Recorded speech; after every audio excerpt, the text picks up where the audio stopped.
Hello, everybody. Let me move my notes. Oh my God. Thank you so much for tuning in. Can I ask you to just share this video? If you are anywhere in the world, share your comments. I'm so happy to be here to, have this conversation.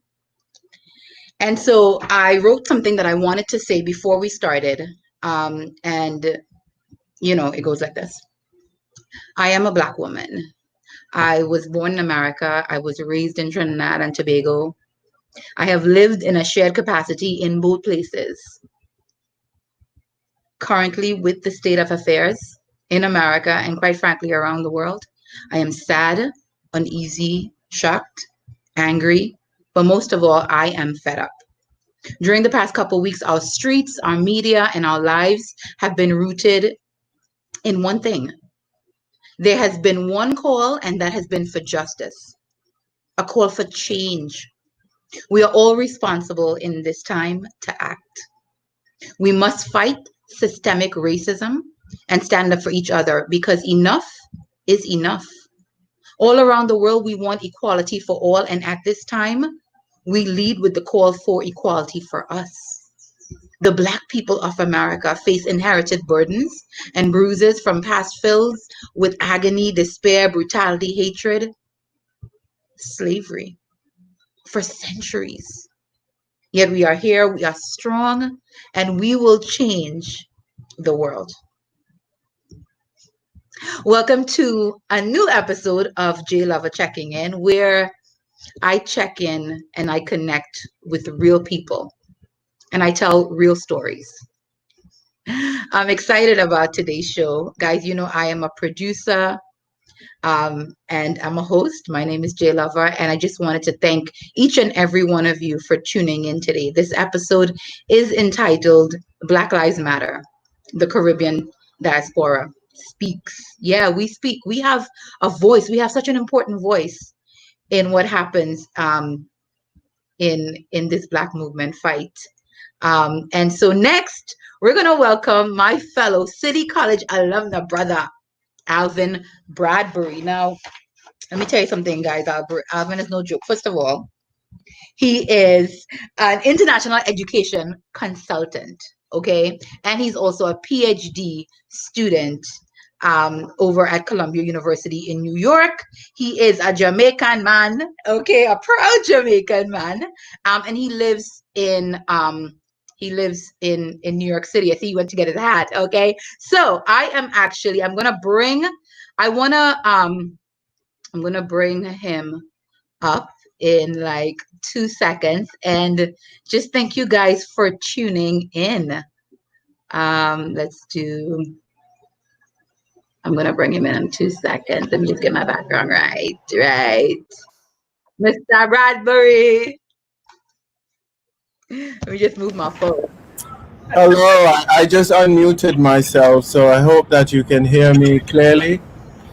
Yes, I can hear you loud and clear from your beautiful balcony over in New York. Yeah. Alvin, welcome. Thank you. Welcome. Before, let me just say, Alvin has been my official, unofficial correspondent for J Lava Checking In. He has been on the show. This will be his third time. And I love to have Alvin on the show because he is a breath of fresh air. Plus, I love his laugh. If he laughs today, you guys will hear it. It is hilarious. You see? And also, he is, a fellow graduate from the City College of New York, which is the #1 school in New York City and quite frankly the world. Even though he's at Columbia right now getting his PhD. But I wanted Alvin specifically to come on the show because I know that he is a wealth of information. He's super educated. He always brings the facts, and we can have the conversation that I want to have today, which is about the Caribbean diaspora. And it doesn't hurt that he's a Black man living in America as well, right? So, Alvin, so I wrote a few questions. I know you and I spoke at length the other day, and we went into quite a few things. And frankly, I need a whole show for that because I love talking to you. And I had to take so much notes because it's like, Alvin is studying teaching. So he's definitely going to be one of those people, right? But I wanted to ask you, what does Black Lives Matter mean to you? Black Lives Matter, aside from the general definition of the word itself, which I think is self explanatory, is black dignity, the respect of black peoples. And I say black peoples because we're a diaspora. Mm-hmm. No matter if you're in Jamaica, no matter if you may be not a descendant of the African continent, but in the popular speak of wherever you're from, you're identified as black, as in the case with the Aboriginals in Australia. It's all encompassing of all black peoples. Mm-hmm. Our dignity, the respect for our physical being, the respect for our thoughts, our ideas, and our free participation in society. Not just respect for our physical being, but respect for our ability to participate in all sectors of society. And of course, that's where institutional racism comes in as a hindrance to that participation. Alvin, there have been a lot of comments that have been made. I have seen a lot of them in the Caribbean where they say all lives matter, right? I've been seeing that a lot. What does that mean to you? And does that in fact contradict the Black Lives Matter movement? Indeed, all lives matter is often used as a snub to when we say Black Lives Matter. Indeed, we know that all lives matter, but persons are not treated, black people in particularly, are not treated as though our lives matter. Mm-hmm. So it needs to be said that Black Lives Matters. Persons do it as a way to mock, a way to deflect, a way to not, if you will, deal with the issues head on with which black people are faced. Yes. And it's taken as an insult. It is. I'm not sure in what capacity persons in the Caribbean are using it. I would also question the extent to which some of these people understand the realities, lived experiences that black people in the United States are faced with. Um, that will also give me an insight into the way in which they're viewing this slogan, right? Yes. Yes. But without being philosophical, I mean, it's said and it's known that the way in which black people are treated in the United States is as though our lives don't matter. So we need to say explicitly, Black Lives Matter. You know, Alvin, you are a history buff, right? You love history, you gobble it up. And I would love for you to talk to me a little bit about the Caribbean slavery experience, right? Because, we're a boat stop away, and then I would like you as well. I feel like I'm giving you, some type of project. And then I would like you Totally to fine. draw the conclusion, to basically, just draw the line for me to then the Caribbean experience in Right. America and what Indeed. that looks like. Indeed. So firstly, let's start with the Caribbean, and then I could, as you Yeah. segue into the U.S. Caribbean people, because our countries are largely black governed, our prime ministers, the governor generals, etc., for countries that are not republics yet, are black governed. And so, because of this, it gives us the illusion that we're not living under white supremacist constructs as persons in the United States. But lest we forget, after slavery ended in the British Empire in 1834, for the French, it was 1848. For the Dutch, it was the 1870s. Mhm. In the Caribbean, in many of these on many of these islands, there were no systems to replace slavery. As with the United States, there were the black codes, there was Jim Crow. So, but this doesn't mean that our societies weren't faced with racism, prejudice, colorism, um, even among persons of color, as in the case with Trinidad and Guyana, Indians and blacks at each other's throats. Um, but when we look at the Caribbean, it's not that white supremacy is in each of those countries, but it more so affects those countries and their place in a global community as nations.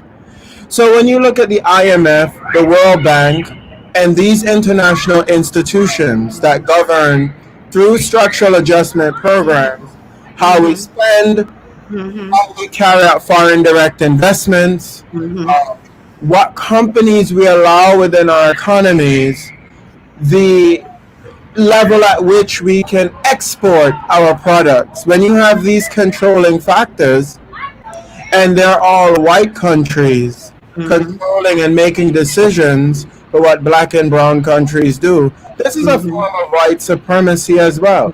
So it doesn't have to play out in the form that white peoples are controlling our country as the leaders. Right, directly. It's Directly, indirect. but they are controlling through international structures and systems. Mm-hmm. When you have countries that were former colonial powers, still considered countries of the core, and Mm-hmm. countries like Jamaica, Zimbabwe, Mm-hmm. uh, Botswana, Trinidad and Tobago. Money. The French Caribbean is considered to be French, and they're fighting for their Caribbeanness, for their Well, independence and as well. even when, and I'm glad you brought up that point, when we're talking about what you call in French the Département d'Outre-mer, or overseas departments, Martinique, Guadeloupe, Saint French Barts, Guiana. all of these French Guyana, they're Martinique. controlled by Mm-hmm.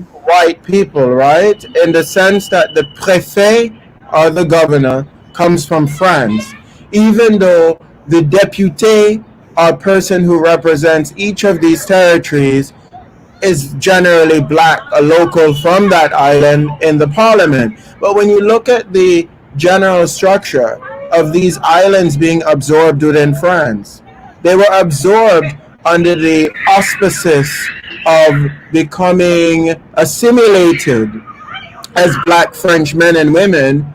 But in effect, even though they're considered French overseas departments or municipalities of France, black peoples are still treated differently than Absolutely. white French people. Absolutely. I'm going to give you an example, Alvin. So, my makeup artist who lives in Guadeloupe, we were having a conversation. She said that sometimes when they go to France, that they're asked, where are you from? Right, And they consider themselves to be French. They're like, well, I'm French. No, no, no, no, no. We know you speak French, but where are you from? right, right, right. And So, right, and these were, go ahead, sir. no. I just wanted to bring that point Right, because that's also exactly what you're talking about as far as identity. We have, in the Caribbean, we have adopted so much of our colonizers, mannerisms and so many right. things that they have left with us that, we're constantly in a state of mimicry, which is a Indeed, slightly different experience than what happens in the US. indeed. And I'm gonna get into that point that because we don't feel the direct effects of white supremacy in our daily lived lives, and we have examples of black or brown people in positions of power Oh, where we can absolutely. say there are people who look like me. Right. Oftentimes we forget that these constructs, as I said, in which these countries are based within this white controlled international system world, sort of thing, we tend to forget that. So when we come to the United States, oftentimes we're a little bit baffled at the level of control that black peoples here are living under. And this Right. does two things. It either creates the Shirley Chisholm's type, who was a Mm-hmm. Trinidadian, who sought to liberate black people, or the Marcus Garvey type, or you Mm-hmm. get the type that see their position as being privileged and they're better than the Right. Black American.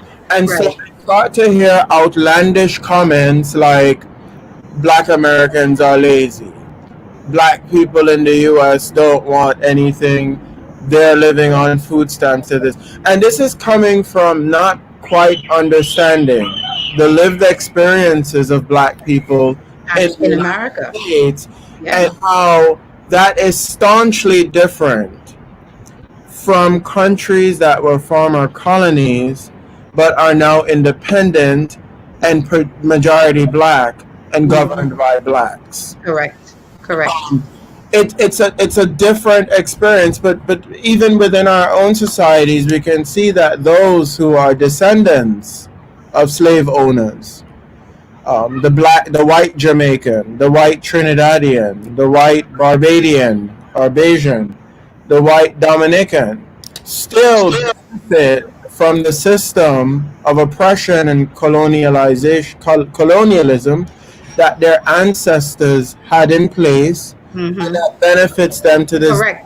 How And their white privilege is universal. They never have to Google where to go while black or Google a country and think that exactly? people are going to spit on you. People are going to call you names. And And another thing, Alvin, I want to bring up about the Caribbean experience in America is that, you know, it just goes back to what you were saying, but just not understanding that experience. However, that experience becomes all too real when a black man is in an elevator and somebody clenches your purse, right? When you are passed up for a job because of what you sound like or what you look like, right? When a Caribbean person goes to America and does 2 or 3 jobs, they're doing jobs just to make it because they're coming from a place of being an immigrant. Whereas a person in America, it's almost like that's the only thing they have sometimes, depending on who they are and where they come from. right, so the thing about Caribbean migrants and with migration, the migrant pool in terms of level of education, etc., has changed throughout the ages. Hmm. So the Caribbean migrant who came to the U.S. in the 1970s is staunchly different in terms of education and everything from the Caribbean migrant who's coming today. Caribbean migrant who came in the 70s was largely not university educated or high school educated in some instances. Yeah. So when they They had to were a lot come, of trade workers. right, when they had to come, they had to take menial jobs, janitors, nannies, what have you. Now it's different. As of the late 1980s into the 1990s, into the 2000s, essentially into the 21st century, the Caribbean migrant pool, depending on the country, is largely educated. Holders of bachelors, holders of masters, holders of medical degree, and so and then there are different migration streams. One Hmm. in particular is the phenomenon of the contract worker, the Caribbean teacher who comes here to teach maths for two Hmm. years and then goes Right. back to And go Jamaica, back. back to Trinidad, and what have you. So the experiences felt in terms of access to certain jobs and etc. It's often easier for the contemporary Caribbean migrant than, let's see, someone who maybe grew up in a neighborhood like North Philly, where they're living in North Philly, um, because the schools are generally not very good, because of structural and systemic racism, they may not have opportunities to certain access. Also, there are stereotypes concerning people from the Caribbean. Some of them are Correct. good, some of them are good, but the thing is that they're used to also divide and rule. Hmm. An example: Caribbean people are hardworking. The way in which we speak English is seen as we're well spoken. Um, we are often seen as coming with high level of education. However, this doesn't mean that you're not faced with the same racism. These are Correct. just, and we should not fall to these categorizations of black Correct. peoples that white people, or allow white people to define us as a people, Mm-hmm. you know? So I'm a black man, I'm Jamaican. I have graduate education is my highest achievement. Um, Fine. As I was saying to you on our call the other day, is that there are certain things that I was not exposed to in the U.S. I was never stopped by the police. I was never brutalized by the police. Um, Mm-hmm. I never had jobs where I had to struggle or anything like that because of the educational achievement that I have has given me access to certain things. Right. My parents were also university educated, so when they came to the U.S., they were able to get certain jobs that paid a certain amount of money. So we didn't have to go on food stamps. We didn't have to deal with certain things. But this doesn't mean that as a black man in the U.S., I'm immune to racism writ large, right? So Right. the sorts of racism that I generally face is um, as an educated black man living in the U.S. who often gets jobs in what's known as white spaces, white occupied spaces, is that they often assume what I know from what I don't know. So there's a lot of microaggression. Right. I've had white people who have had or are fresh out of undergrad, don't have a master's, don't have professional experience beyond the job that they're now in, trying to tell me about places where I've lived abroad, like Ghana. I've lived and worked in Ghana for 2 years as a human rights worker, Right.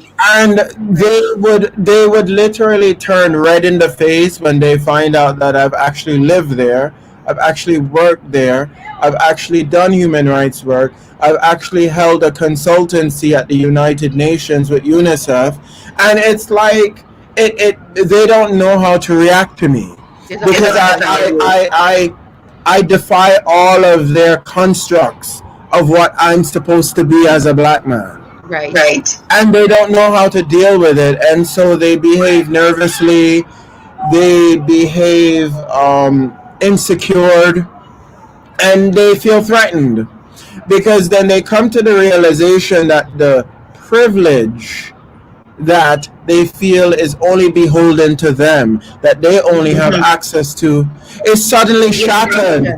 It's shattered because, it is not only you who could get into an Ivy League institution. It's not only you who can go to these countries and do certain work. It is not only you. And so, right, and but this is trying, and I'm going to digress a little bit briefly. Is that I saw a woman post something the other day, a black woman, and she said, my existence at a predominantly white institution is defiance of their privilege. And I thought that was deep. It's how dare you? How dare you It's come to our safe defiance, space? right? It's defiance that they have to see. They have to see you. They have to deal with you. They have to be exposed to your knowledge, your Correct. blackness, your being, your Africanness. Right. The essence of who we are about is them. Exactly. Exactly. But I must say that black people, because oftentimes white people, the ones who are largely unfamiliar that there are several black countries with several black cultures, and they are different in some ways, that a country like Nigeria can have over 100 languages and dialects and over 60 something different ethnicities, and traditions that go along with them, and Right. subgroups of those traditions and Right. subgroups of those Come on, we subgroups. nice. We nice. Globally, And Alvin. We and nice. We and nice. so right, and so we're often viewed as this monolith, Right. this Right. Right. this typecast figure that we Mm-hmm. must only Mm-hmm. behave as such. They We see us must the only same be way. There's right. a mentality about the black person that deems us as inferior or overly aggressive or undereducated, just all these different things. And sometimes we can be some of those, but we're a lot of different things. But And it's no we're different than white people who are like everybody it. else, I mean, honestly, everybody else. this emphasis and placing of black peoples and brown peoples under this judgmental microscope of um, we're the only ones who live in poverty. We're the only. Right, I mean, right, Jews, right. for example, Hasidic Jews in Brooklyn, they're the biggest recipients of welfare. Yes, yes, and they lock down their whole neighborhoods, and you can't tell them nothing. You Right. know, Alvin, as you brought that up, I definitely wanted to, because you and I could talk forever. Indeed. But but I wanted to talk about your role in the movement, because I was talking to a girlfriend of mine the other day, and she said, "Listen, I'm not a protester," and I was like, "I get it. I'm a protester, but I'm also a person who wants to share good information. I'm also someone who wants to encourage people to vote, encourage people to fill out the census. I definitely want to do my part in any way, even as a journalist. What is your role as a Jamaican American in this movement?" Right. So, in this movement, I am not a Jamaican American. I'm a black man. So, let's strip away all of these constructed identities. Of remember, you're Trinidadian, I'm a Jamaican, etc. Because of nation states, the idea of a nation states and um, documents and labels that are bestowed on people who are born within those nation states. Really, they don't exist. We're African people, right? No matter where we're from, our ancestors are from, no matter what lineage that comes in through rape or marriage or whatever the case may be, we're black people. So I'm a black person, I'm a black man, I'm an African in the movement. And I mean, I see myself as fighting for my rights, fighting for my people's rights. Not just me as an individual, but fighting for that of my neighbor, fighting for that of people in my community, fighting for that of the next generation, of the ones who came before me, who are now elder or middle aged or what have you. And so, I mean, I think that we all have something to bring to the movement. Some might bring strategies of being lifelong convicted activist. I might bring something as a black intellectual to the movement, and bringing a broader contextual understanding of the pan-African, pan-black movement. The black movement is Right, something that is new. right, The way in right. which we talk about it, the way in which we view it, is through new lens. Yes, The yes. advent of technology, the social media world, the Hmm. use of mobile phones, smartphones. We have new lens through which we view it, and Right. new participants and new nomenclature. Sorry, of explaining the black movement. Right, right. Get up with it, Alvin. From Get up the with it, my Jamaican brother. And Listen. you go back to Marcus Garvey with the Right. creation of the United Negro International Association, the UNIA, from which the African American flag comes, the green, the red, and the black. Garvey was not a Jamaican black man; he was a black man, and he sought and envisaged a movement that liberated all black people, Mhm. that allowed us to free ourselves from disenfranchisement and marginalization through Right. through what? Through commerce, through developing our own business, Right. Right. developing our own means and control of production. Control is important. Right. And so though the nomenclature, the use of terms have changed throughout the ages, you had the Pan-African movement, the Black Liberation movement, the Civil Rights movement, the Black Panther movement, the this, the Mhm. that, you know, and even before that, during the Harlem Renaissance, you Mhm. had, you know, black intellectuals, Langston Hughes, you had Zora Neale Hurston, you Mhm. had a bunch of people who spoke of black liberation not through uh, movements, but protest was symbolized through literature, Right. through thinking, to philosophizing black identity.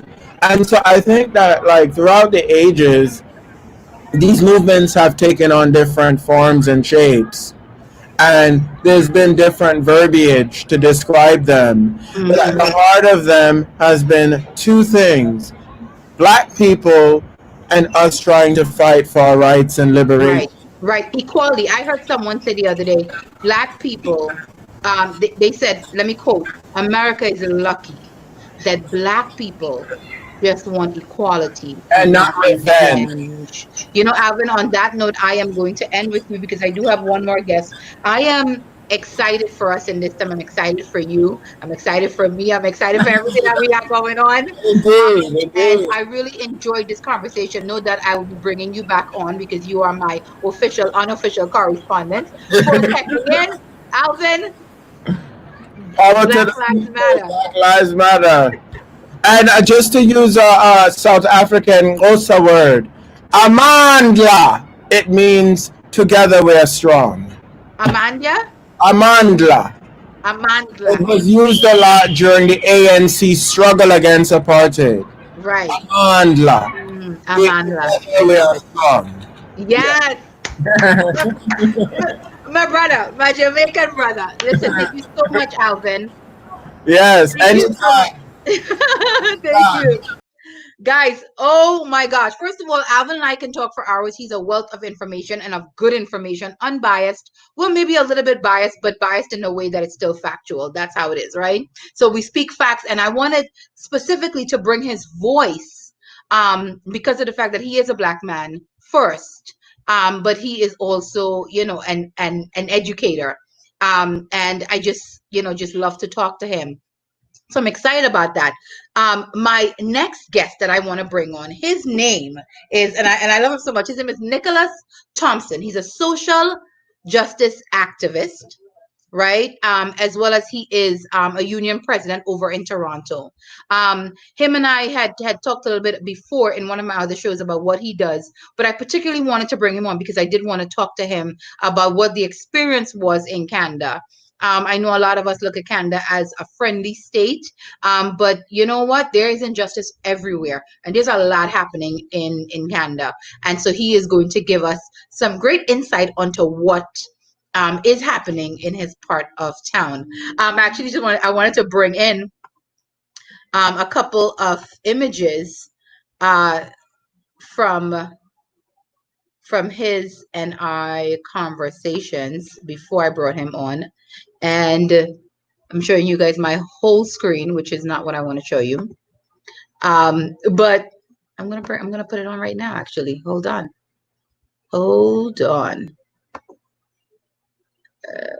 Let's see. I wonder if you guys are seeing my screen. Are you guys seeing my screen? I'm showing his photos right now. That's one of the photos. This is Nicholas. And well, I may have just flopped that whole thing up. But you know what?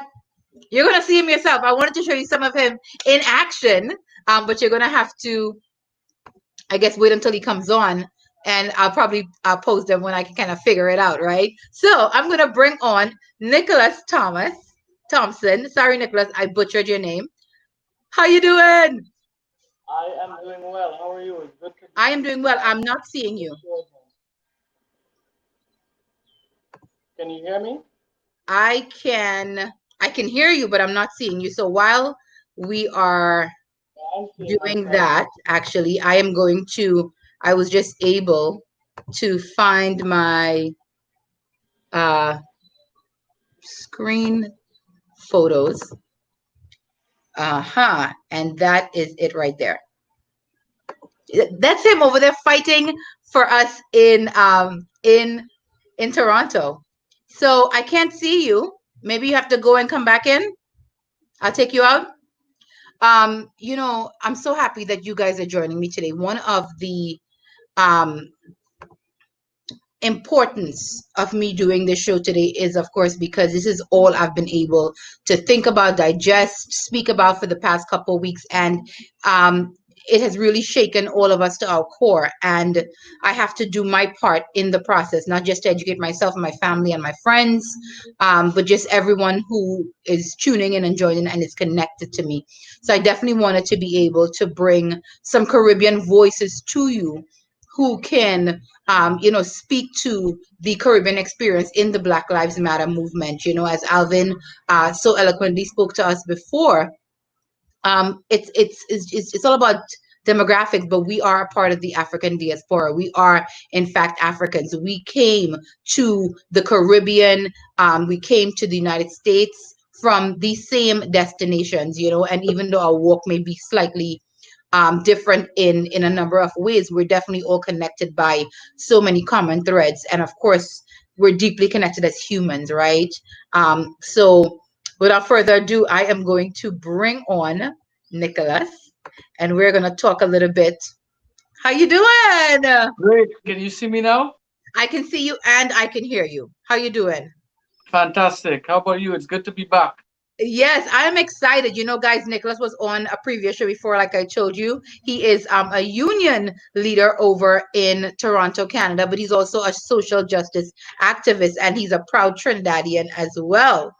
So, Nicholas, so much is happening right now, and I wanted to bring some spotlight to Canada. Um, talking about the Black Lives Matter movement. What does that mean to you? Well, I think from a Canadian perspective, we've in Canada, and from those looking on from the outside, you look at Canada and you say, what a great country, and it is a great country. But the struggles that we face here are more covert. In the United States, it's overt. You can Mm, you can you can see it. They're coming straight at you. In Canada, they're very polite. it's They're like very microaggression. correct, very passive, and it's deeply inculcated into the Canadian system. Recently, the Prime Minister acknowledged that anti-Black racism is in all of our institutions, and has started a difficult conversation of how do we change that system to reflect, the diversity of Canada. Nicholas, talk to me a little bit about what that means. When your prime minister said that there's basically institutional racism, what is he referring to?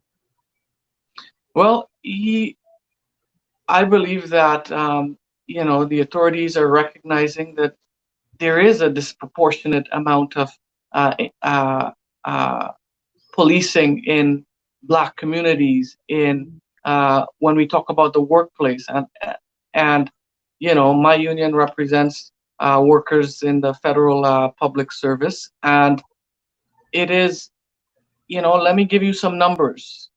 Out of an entire agency, a federal and a very critical and vital federal agency, we're talking about one Black executive out of 68. Wow. Right?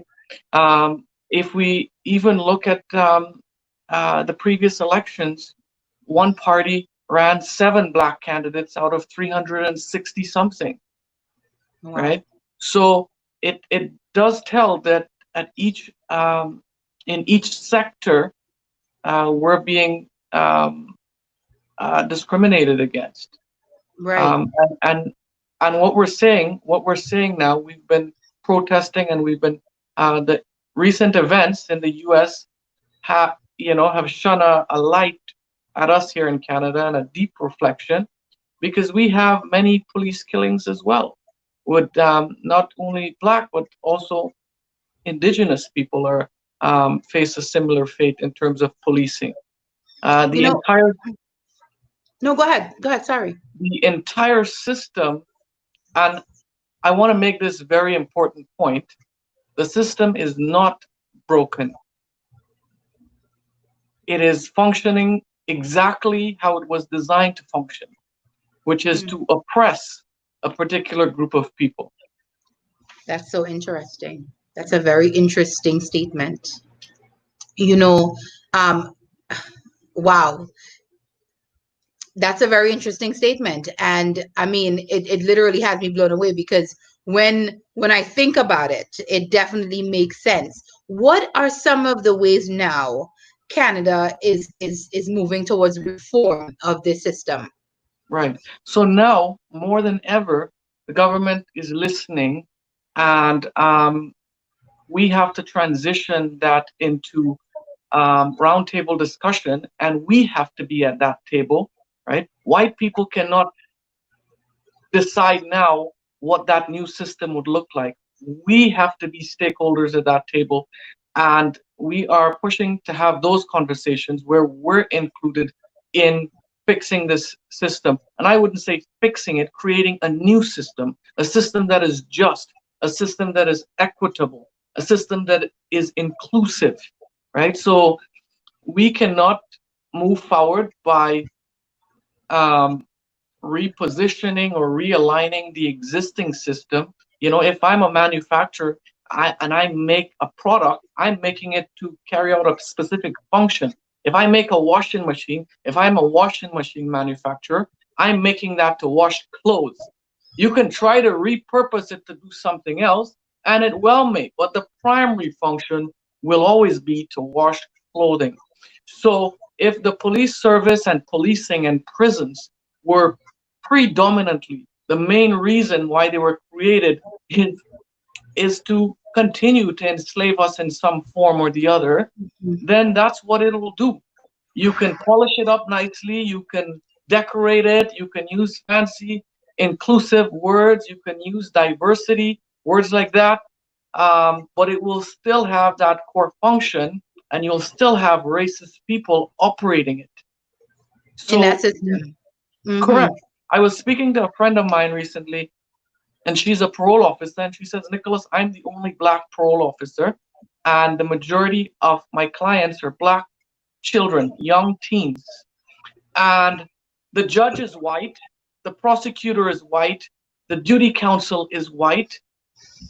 When you look at the history of this child, their parents they're very poor, they're working 2 jobs, 3 jobs, they're not home, and that child gets caught up in that community, and all sorts of activities, Right. and then for the smallest thing the police picks them up, Right. and the judge is not having that perspective or a root cause or what's happening, or and not taking all of that into context. Right. And she said something that was very interesting, that crime is happening in white neighborhoods and rich neighborhoods as well, but they're not being policed the same way, right?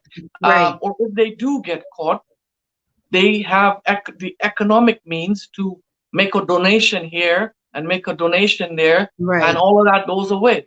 Or even to make bail, or even to Right. identify. We see something similar in the US, where you have 2 men, one white and one Black, who are in front of a judge for a similar infraction, and Mhm. it's 10 times worse for Right. the Black man in that in that same circumstance. So it's almost like Black and whites create crime, but Blacks are more Mhm. likely to be caught because they are Right. being over policed. The Human Rights Commission in Ontario said that Black people are 20 times likely to have a fatal encounter with Toronto police, 20 times, Wow. right, than a white person. So it tells you of rampant racism, systemic racism that is deeply rooted in the police service. Hmm. What has your experience like been, in Canada as a man, as a black man, as a Caribbean man? What has that experience been like? Well, I can tell you that you know, it's been very challenging. It's like I said, it's very polite, so it's hard to really fight it head front because somebody's smiling in front of your face, telling you, "Well, we're gonna give that job to someone else," really nicely, Right. But in a right? very polite way. Right. Right. So how do you say, well, there's systemic issues there, but when you look at the back of it, John doesn't have the qualifications as me. I have more experience than John. So then it's clear that you're making a decision because John is white. Right. Right. It's So it's really subtle. So it's like you can't necessarily put your finger on it, it is. but if you And I look at the facts, you know that there is a right, bias. right. And There's a bias. if I could just add to that, like for example, in Trinidad, I am a child of an East Indian father and a black mother. And in Trinidad, the Indians are, I would say, probably worse than white anti-black racism. For some reason, there's that, and I think it stems from slavery. And they came to Trinidad as indentured laborers. They were the workers, and the black people generationally, those effects from generational slavery, right? So they've always seen black people as lazy, as there's currently there's a situation with KPMG Trinidad. One of their account managers made a similar comment like that about black people, and that they're looting and they're up to no good and they commit all the crime, and that individual, had to retract. But I want to say that there are many in Trinidad, Sachin, Budrams, many of them Mhm. who Who are who can making statements correct not only boldly and statement, but then they're are actually retracting. correct because they're being called out. But I'm just Right. highlighting that the racism there is very strong as well, right? I grew Right. up Right. Right. in Right. I grew up in an Indian community, and my grandfather used to call me the N word, right? On my Indian side. So, Wow. uh, and we were always looked upon as, being The a Creole lesser, children. yeah, a lesser human That's the being. N word in the Caribbean. For those of And you I guys have who don't know, it's right, Creole. It's right, Creole. and I'm not light skinned. I have some nice chocolate melanin, So Yes. Yes. Yes. so Yeah. You're nice so and I was chocolate. always I faced serious racism growing up in Right. that community. So it is not, and that's blatant. Indian people will tell you blatantly in Trinidad. They'll call you blatantly the N word. You know Um, what? Can I tell you something? And I've never spoken about this story on air.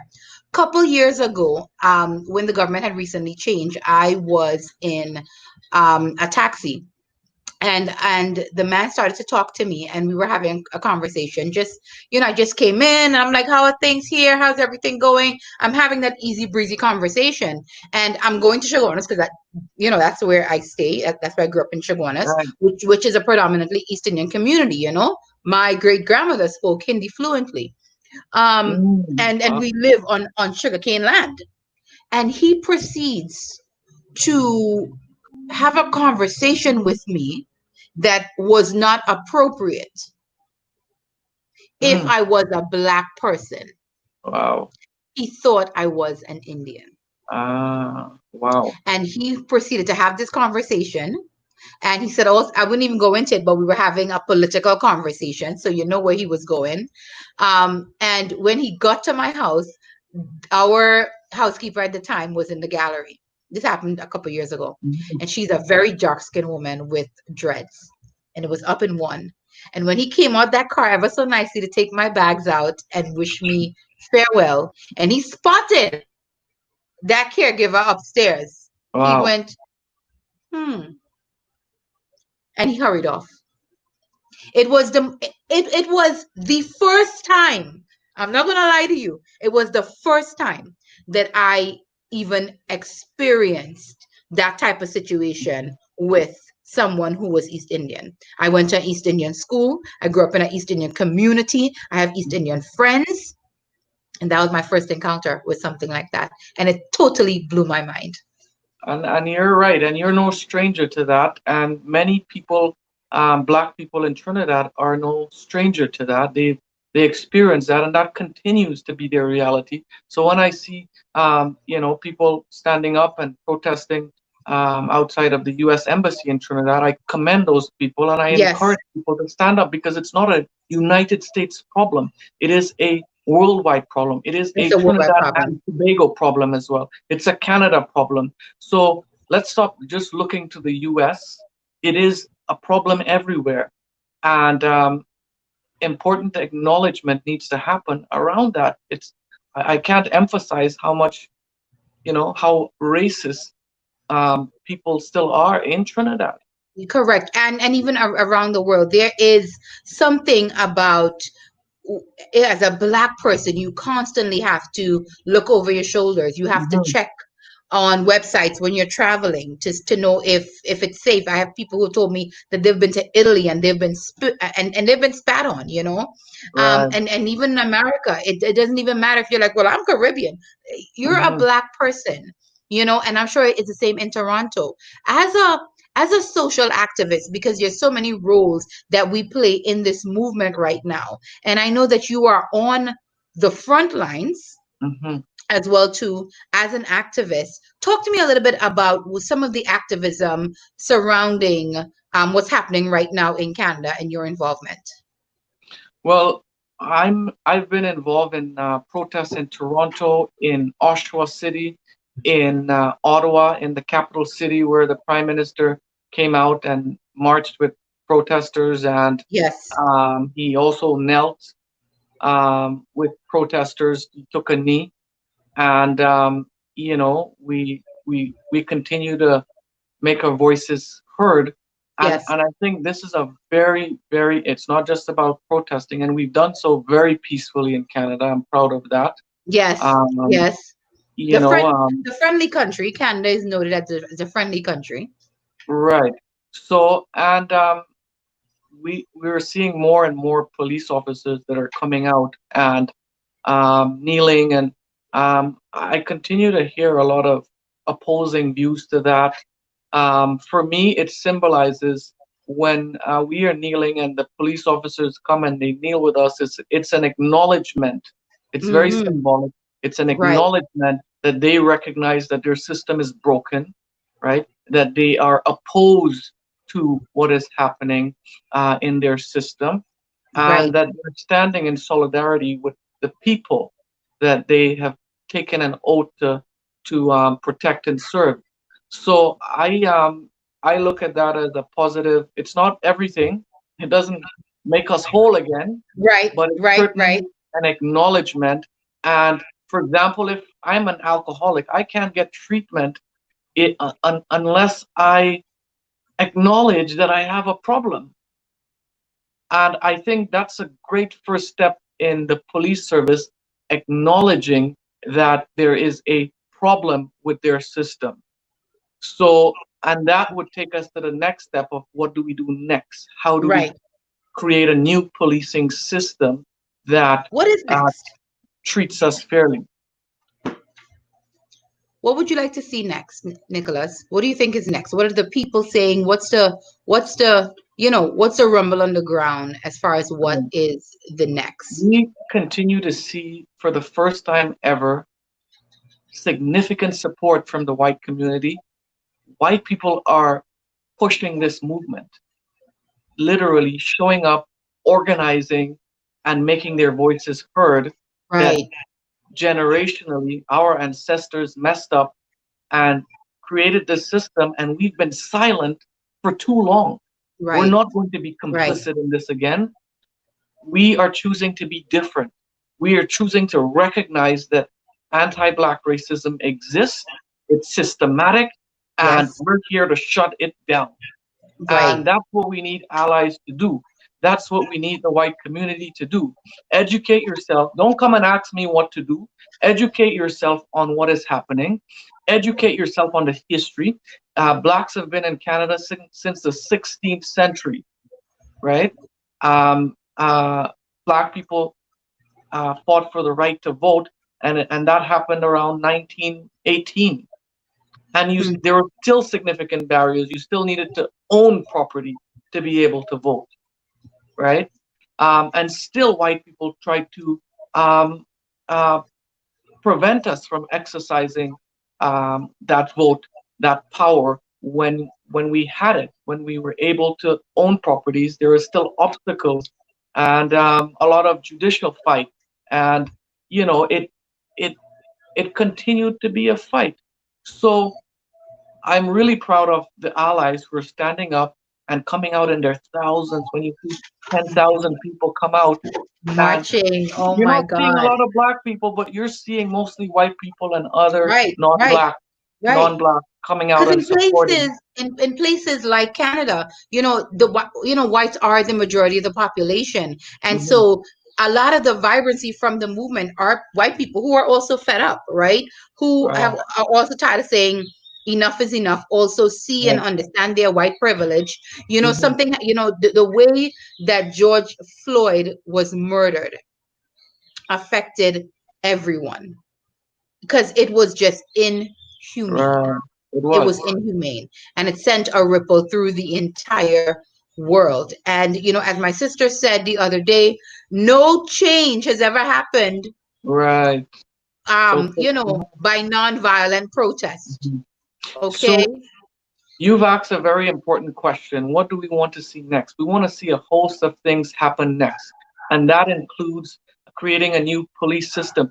See, the statement, I can't breathe, it's so important because it's not just, they've not just physically had their knees on our throats, they've had it economically by preventing us from getting good paying jobs, by keeping us in low paying housing, in low income housing, right? Right. By Right. keeping us in that She's class stacking the deck and then against us. over policing us, right? And then we can't provide for our families. So some may turn to crime and some may turn to an easier option of Right. earning Right. money. Or even So drugs.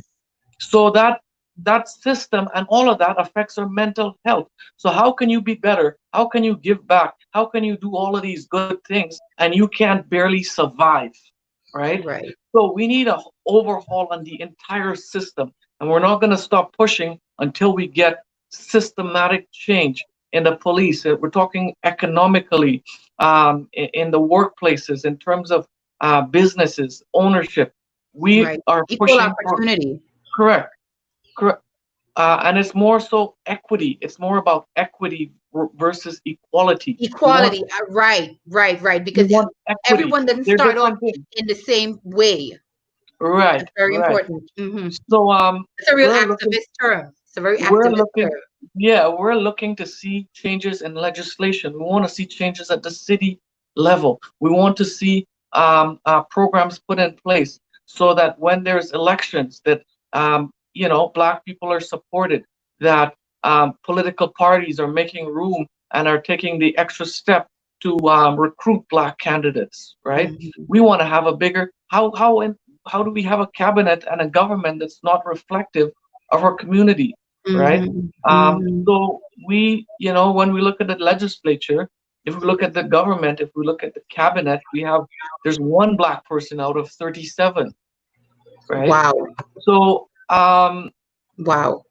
we need changes, and um, we are prepared to do the work. We will continue mobilizing across the city, across the country, and um, we want to see changes at the city level, at the provincial level, and at the Mhm. federal level, across all.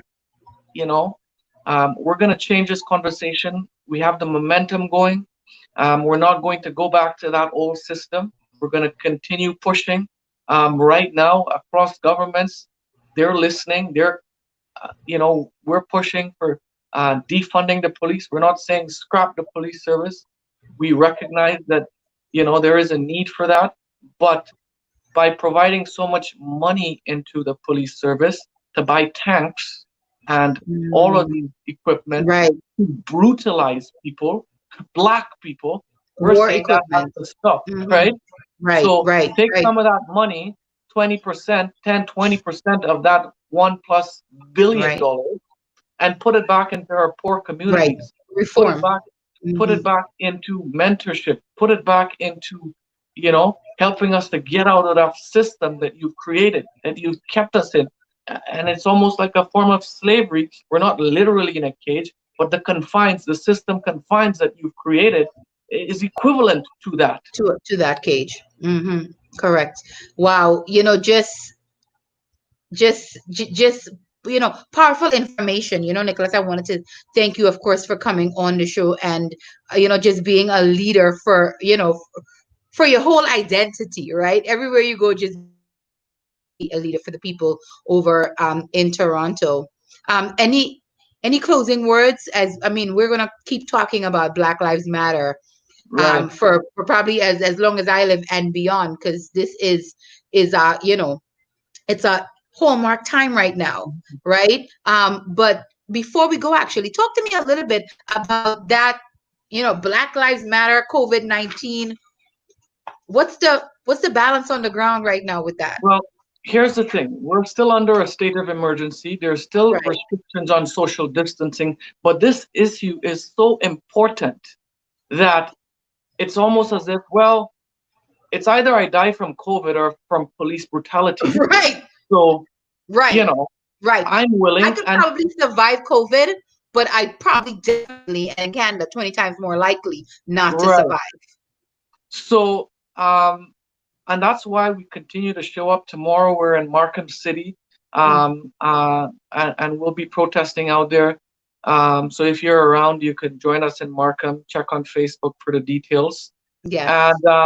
And I really want to say to our white allies, continue to show up, continue to make your voices heard, and all other non-black groups, that you have a responsibility to speak up about this. Those in the Christian community, and I've seen a lot of people from the Christian community remain silent on this. So Mm. you are complicit. I want to tell you that you are complicit in this structural discrimination and anti-black racism. Right. I recall countless stories in the Bible where Jesus took action to free the oppressed and to Hmm. stand up against Yep. those systems. So you have a duty, and everyone looking at this program, wherever you are in the world looking at this program, you have a duty to stand up against racism, against anti-black racism, to be specific. So I just want to share that and continue supporting us, and you know all lives truly will not matter until black lives matters. Well, ain't that the truth? That's right. Because if they don't like us, they ain't gonna like y'all either. Hmm. So thank you so much, Nicholas. Thank I you. appreciate it.